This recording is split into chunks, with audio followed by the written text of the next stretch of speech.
Tuberculosis यानी कि TB को लेकर 24 मार्च का दिन बहुत ही खास है। इस दिन वर्ल्ड ट्यूबरक्लोसिस डे यानी कि वर्ल्ड टीबी डे मनाया जाता है। इस दिन ही क्यों वर्ल्ड ट्यूबरक्लोसिस डे मनाया जाता है?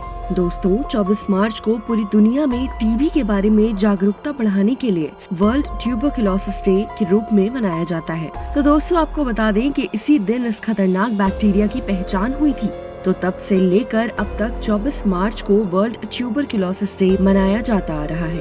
तो चलिए आगे बढ़ते हैं और जानते हैं इस रोग के बारे में कि ये क्या है, ये कैसे होता है और इसके लक्षण क्या है और फिर उपचार क्या है। टीबी के बारे में जानने से पहले आपको बता दें, ये रोग एक दूसरे से फैलने वाले रोगों में से एक है। ये रोग आमतौर पर फेफड़ों को प्रभावित करता है और जानलेवा रोगों में से एक है। ये रोग एक से दूसरे में हवा के माध्यम से फैलता है। आप हवा में सांस लेकर टीबी के बैक्टीरिया को प्राप्त कर सकते हैं और टीबी से ग्रस्त हो सकते हैं।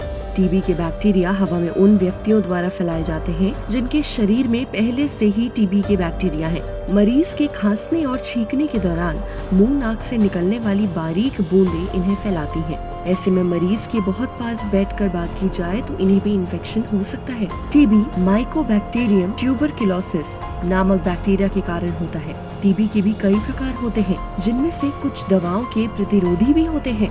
टीबी के बैक्टीरिया हवा के माध्यम से फैलते हैं। जब ये बैक्टीरिया हवा में उपस्थित हो जाते हैं, तब कोई भी व्यक्ति सांस लेने के दौरान बैक्टीरिया को खींच सकता है। यदि आपको टीबी है तो ये बीमारी छींकने, बोलने या गाना गाने से भी फैल सकती है। फेफड़ों के टीबी के अलावा ये रोग ब्रेन, यूट्रस, मुंह, लिवर, किडनी, गले में भी हो सकता है। लेकिन फेफड़ों का टीबी ही एक ऐसा प्रकार का टीबी है जो एक दूसरे से फैल सकता है। टीबी से हर साल बहुत सी मौतें होती हैं। ये रोग शरीर के जिस हिस्से में होता है उस हिस्से को खराब कर देता है। यहाँ तक कि यूट्रस का टीबी तो कभी कभी बांझपन का भी कारण बन सकता है। अगर ब्रेन में टीबी हो तो इससे मरीज को दौरे भी पड़ सकते हैं। ये रोग आनुवांशिक नहीं है, ये एक संक्रामक रोग है जो एक दूसरे से फैल सकता है। कोई भी व्यक्ति इस रोग की चपेट में आ सकता है। तो चलिए अब बात करते हैं इसके टीबी के लक्षणों की। यदि 3 सप्ताह से अधिक समय तक लगातार खांसी हो, खांसी के साथ कफ पियाए, बुखार, वजन में कमी या भूख में कमी इस रोग के प्रमुख लक्षणों में से एक है। यदि इनमें से कोई भी लक्षण 3 सप्ताह से अधिक समय तक रहे तो पीड़ित व्यक्ति को इसकी जांच करवानी चाहिए। यदि टीबी का पता समय पर लग जाए तो इससे बड़ी आसानी से ठीक किया जा सकता है। तो चलिए अब जानते हैं कि अगर किसी को टीबी है तो उससे कैसे बचा जा सकता है। सबसे पहला है कि जिससे टीबी है उस व्यक्ति के साथ अधिक समय एक कमरे में ना बिताएं।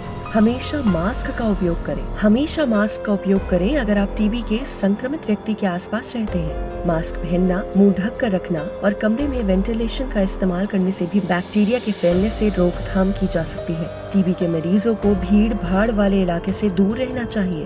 तो दोस्तों, अब आप जान ही गए होंगे कि टीबी की बीमारी क्या है और 24 मार्च को क्यों टीबी डे मनाया जाता है।